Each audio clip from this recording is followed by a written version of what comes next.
非有消息，中国的一家飞机租赁公司9月11日宣布采购80架空中客车公司的 A320neo 系列客机。这批飞机估计将于2030年到2032年之间交付，是否已经有意向租户，目前还不清楚。但分析人士和飞友们都说，这将有利于保持先进，对未来的发展极为有利。空客 A320neo 系列是空客公司新型的载体干线客机，比上一代安静又省油。它包括 A319neo、A320neo 和 A321neo 3款型号。目前 A321neo 被业内认为是最赚钱的飞机。由于全球民航业的持续复苏，而制造厂产能有限，飞机短缺，订购要排大队。现在入手可谓十分有眼光。中国的各大银行现在几乎都在经营飞机租赁业务，多家公司已经跻身全球租赁20强。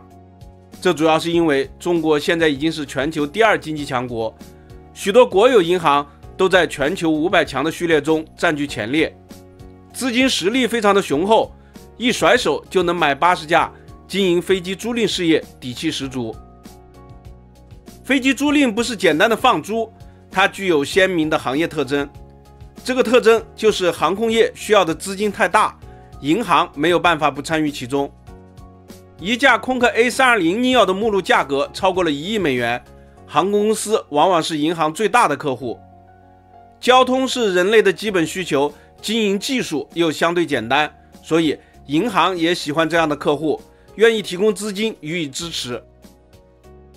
从另一方面来说，小型的航空公司势单力薄，厂家一般不愿给予优惠，所以甚至还不如租赁更加划算。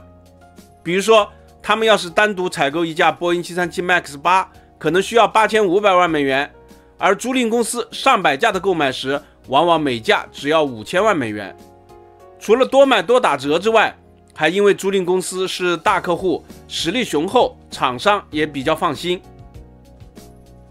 近些年来，廉价航空兴起，机票极其便宜，利润极其微薄。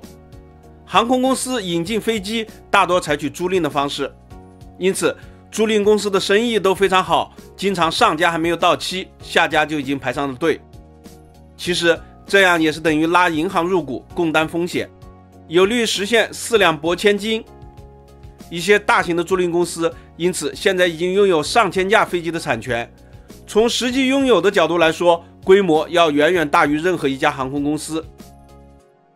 不过飞机租赁也不是没有风险，疫情期间许多租赁公司都损失惨重，航空业竞争激烈，经常有倒闭的公司，遇到这种情况就只能自认倒霉。比如越南航空旗下的太平洋航空倒闭的时候，就曾经要求租赁商放弃租金。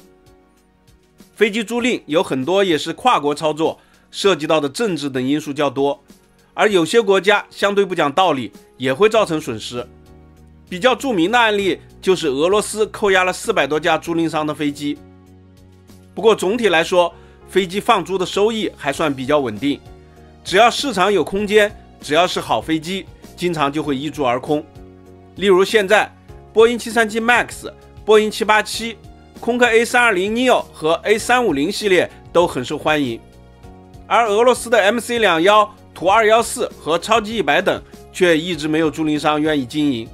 看来好飞机也是租赁业务好不好的关键。本期咱们就聊到这里，下期见。